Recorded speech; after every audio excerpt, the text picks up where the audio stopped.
Praise lord. మీ అందరికి వందనాలు. చూడండి, కొంతమంది చీటికి మాటికి చిన్నదానికి పెద్దదానికి కారణాలు లేకుండా కూడా అబద్ధాలు ఆడేవాళ్ళు ఉన్నారు. బైబిల్ గ్రంథం సెలవిస్తుంది, అబద్ధములాడే నోరు మోయబడును అని.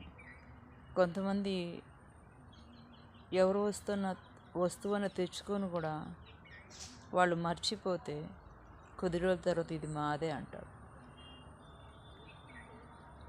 ఆకాను శపితమని తెచ్చుకొని తన ఇంట్లో పెట్టుకున్నప్పుడు దైవజనుడికి తెలియకుండా వాటిని దాచుకున్నప్పుడు ఆకాను కుటుంబం అంతా కూడా శపించబడ్డారు.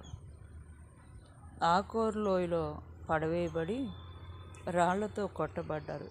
కుటుంబం అంతా కూడా శాపంతో నింపబడి చనిపోయారండి వాళ్ళు.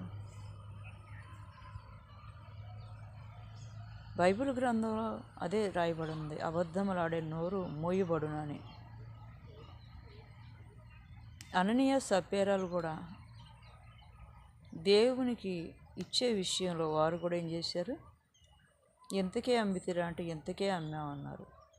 దేవుడికి ఇద్దామని మొదట వారు అనుకున్నారు, కానీ తర్వాత దేవుని విషయంలో అబద్ధం ఆడారు.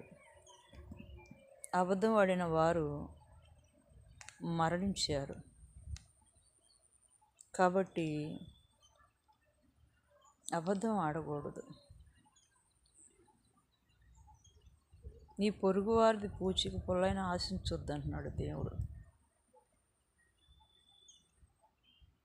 కాబట్టి ఆజ్ఞలు పాటిద్దాం, అబద్ధమునకు దూరంగా ఉండి దేవునికి సమీపంగా ఉండి వాక్యాన్ని చదివి వాక్యానుసారంగా జీవిద్దాం. Praise the lord.